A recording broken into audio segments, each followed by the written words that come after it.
Good morning student, welcome to e class. बच्चों, आज हम हिंदी का पाठ 10 हार की जीत पढ़ेंगे, जो एक कहानी है। इसके लेखक है बच्चों सुदर्शन जी, जिनका वास्तविक नाम था बद्रनाथ भट्ट। बच्चों, मनुष्य सामाजिक प्राणी है और समाज में सभी मनुष्यों का अपना एक अलग स्वभाव है, ठीक है। लेकिन हमारे समाज में साधु जन का अपना ही एक स्थान है और उन्हें अपनी बात कहने और दूसरों को सीख देने का उनका एक अलग ही तरीका है, जिस कारण से वो हार कर भी कभी कभी जीत जाते हैं। तो उसी तरह ये कहानी है बाबा भारती और खड़ग सिंह की, जो हम शुरू करने जा रहे हैं, ठीक है। तो चलिए कहानी शुरू करते हैं। माँ को अपने बेटे, साहूकार को अपने देनदार और किसान को अपने लहलहाते खेत देखकर जो आनंद आता है, वही आनंद बाबा भारती को अपना घोड़ा देखकर आता था। भगवत भजन से जो समय बचता वह घोड़े को अर्पण हो जाता, मतलब कि भगवत भजन करने के बाद बाबा भारती का जो समय बचता वो पूरा जो है वो अपने घोड़े की देखरेख में निकाल देते। वह घोड़ा बड़ा सुंदर था, बलवान था। उसके जोड़े का घोड़ा सारे इलाके में नहीं था। बाबा भारती उसे सुल्तान कह के पुकारते, अपने हाथ से खरहरा करते। खरहरा होता है बच्चों घोड़े के बदन पर रगड़ने वाला जो है लोहे का एक चीज़ होती है, इसे उसको साफ किया जाता है, ठीक है। खुद दाना खिलाते और देख देख प्रसन्न होते थे।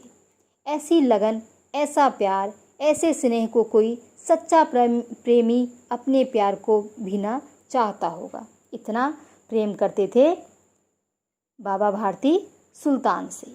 उन्होंने अपना सब कुछ छोड़ दिया था, रुपया, माल, असबाब यानी सामान, ज़मीन, यहाँ तक कि उन्होंने नागरिक जीवन से भी घृणा थी। घृणा बच्चों नफरत। अब एक गांव से बाहर छोटे से मंदिर में रहते और भगवान का भजन करते थे, परंतु सुल्तान से बिछुड़ने की वेदना असह्य थी उनके लिए। वेदना, दुख, मैं इसके बिना नहीं रह पाऊंगा। उन्हें ऐसी भ्रांति सी हो गई थी, उन्हें भ्रांति, धोखा। उन्हें ऐसा लगता था कि सुल्तान के बगैर जो है बाबा भारती नहीं जी पाएंगे। वे उसकी चाल पर लट्टू थे। लट्टू, चाल पर लट्टू होना, जी जान से पसंद करना। कहते हैं ऐसा चलता है जैसे मोर घन घटा को देखकर नाच रहा हो। यानी जब घन घटा यानी जब बादल छाते हैं तो मोर नाचते हैं। इस प्रकार सुल्तान की चाल बाबा भारती को मनमोहक लगती थी। गांव के लोग इस प्रेम को देखकर चकित थे। कभी कभी कनखियों से इशारे भी करते थे, परंतु बाबा भारती को उसकी तनिक भी परवाह नहीं थी। जब तक संध्या समय सुल्तान पर चढ़कर 8-10 मील का चक्कर न लगा लेते, उन्हें चैन न आता। खड़ग सिंह इस इलाके का प्रसिद्ध डाकू था। लोग उसके नाम सुनकर कांप उठते थे। होते होते सुल्तान की कीर्ति उसके कानों तक भी पहुंची। उसका हृदय उसे देखने के लिए अधीर हो उठा। वह एक दिन दोपहर के समय बाबा भारती के पास पहुंचा और दंडवत करके बैठ गया। दंडवत, प्रणाम करना। बाबा भारती ने पूछा, खड़ग सिंह क्या हाल है? खड़ग सिंह ने उत्तर दिया, आपकी दया है, कहो इधर कैसे आ गए? सुल्तान की चाह खींच लाई। खड़ग सिंह ने सिर झुकाकर उत्तर दिया, विचित्र जानवर है, देखोगे तो प्रसन्न हो जाओगे। मैंने भी बड़ी प्रशंसा सुनी है। उसकी चाल तुम्हारा मन मोह लेगी। मन मोह लेना, मन को लुभा लेना या आकर्षित कर देना। कहते हैं देखने में भी बड़ा सुंदर है। क्या कहना, जो उसे एक बार देख लेता है उसके हृदय पर उसकी छवि अंकित हो जाती है। बहुत दिनों से अभिलाषा थी, आज उपस्थित हो सका हूँ। बाबा भारती और खड़ग सिंह दोनों अस्तबल में पहुँचे। बाबा ने घोड़ा दिखाया घमंड से और खड़ग सिंह ने घोड़ा देखा आश्चर्य से। बच्चों, इसका अर्थ ये है कि घोड़ा क्योंकि बाबा भारती का था और उस तरह वैसा घोड़ा जो है सुल्तान की तरह घोड़ा पूरे इलाके में नहीं था, इसलिए उन्हें इस बात का बड़ा घमंड था।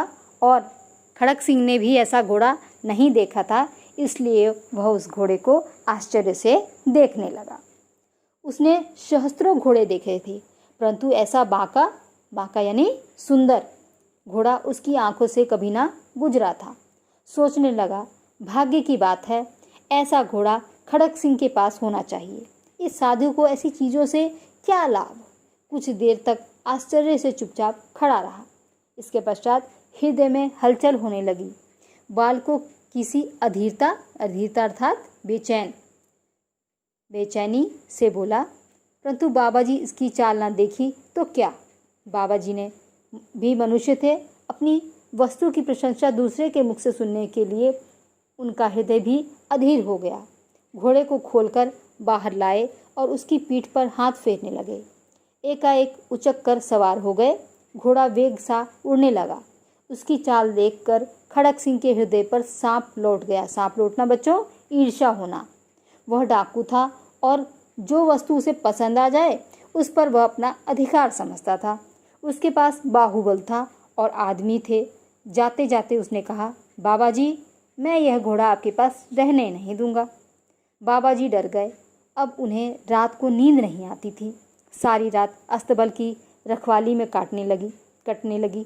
प्रति क्षण खड़क सिंह का भय लगा रहता है, परंतु कई मास बीत गए और वह नहीं आया।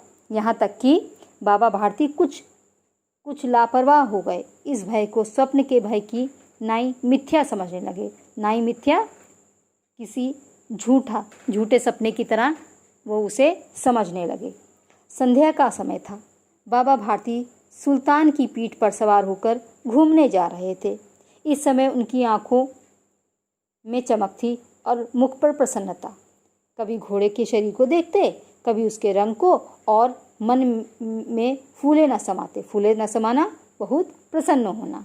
सहसा एक ओर से आवाज आई, ओ बाबा, इस कंगले को सुनते जाना। कंगले, गरीब। आवाज में करुणा थी। करुणा यानी दया। बाबा ने घोड़े को थाम लिया। देखा एक अपाहिज वृक्ष की छाया में पड़ा कराह रहा है और पूछने लगे, क्यों, तुम्हें क्या कष्ट है। अपाहिज ने हाथ जोड़कर कहा, बाबा, मैं दुखिया हूँ, मुझ पर दया करो। रामवाला यहाँ से 3 मील है, मुझे वहाँ जाना है। घोड़े पर चढ़ा लो, परमात्मा तुम्हारा भला करेगा। वहाँ तुम्हारा कौन है। दुर्गादत्त वैद्य का नाम आपने सुना होगा, मैं उसका सौतेला भाई हूँ। बाबा भारती ने घोड़े से उतरकर अपाहिज को घोड़े पर सवार कर लिया और स्वयं उसकी लगाम पकड़कर धीरे धीरे चलने लगे। जैसे ही वह घोड़े पर बैठा, सहसा उसे एक झटका सा लगा और लगाम हाथ से छूट गई।